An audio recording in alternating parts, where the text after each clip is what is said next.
Hello everyone, this is a short video about an important concept in computer architecture, memory tracing.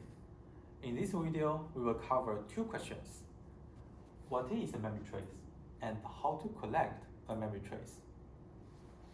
As a formal definition, a memory trace is a sequence of memory addresses that a program accesses. We can withdraw a few important points from this simple definition. First, it describes the behavior of the execution of a program, which means the memory trace is likely to be different for a different program. Also, it's even possible that the memory trace is different across multiple runs of the same program. The second point is that the trace is a sequence of memory addresses, which means the addresses of data in cache or RAM. Please make sure that this is not mistaken with another concept called the instruction trace, which happens on CPU and doesn't involve data at all. With the definition in mind, let's talk about how to collect the memory trace, and specifically the software implementation approach. There are other methods such as hardware-assisted sampling or whole system simulation, but they won't be covered in this video. The technique software implementation is based on instrumentation.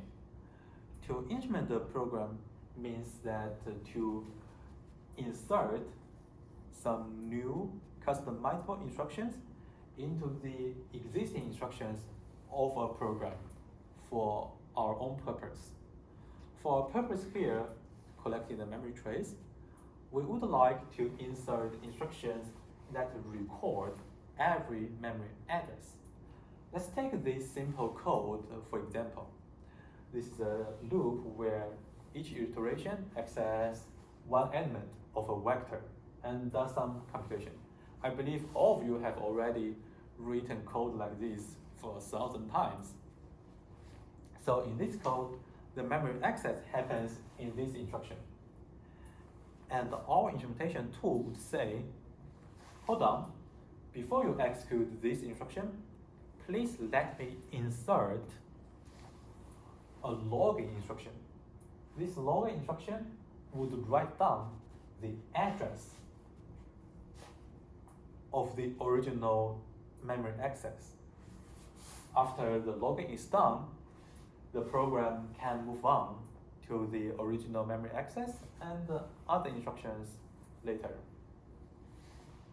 In this way, our implementation tool can collect the complete memory trace for all memory accesses in the program. As a last point of this video, I'd like to talk about the limitation of software implementation.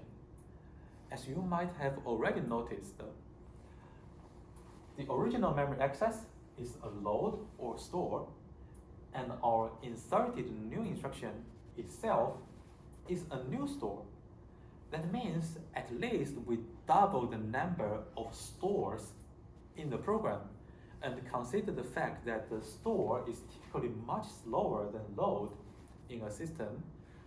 That means the program's execution time would suffer from extremely high runtime overhead and also cause huge memory footprint.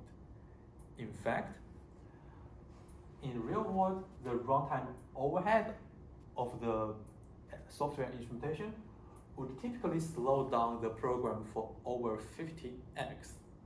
Then, how do we handle such huge slowdown?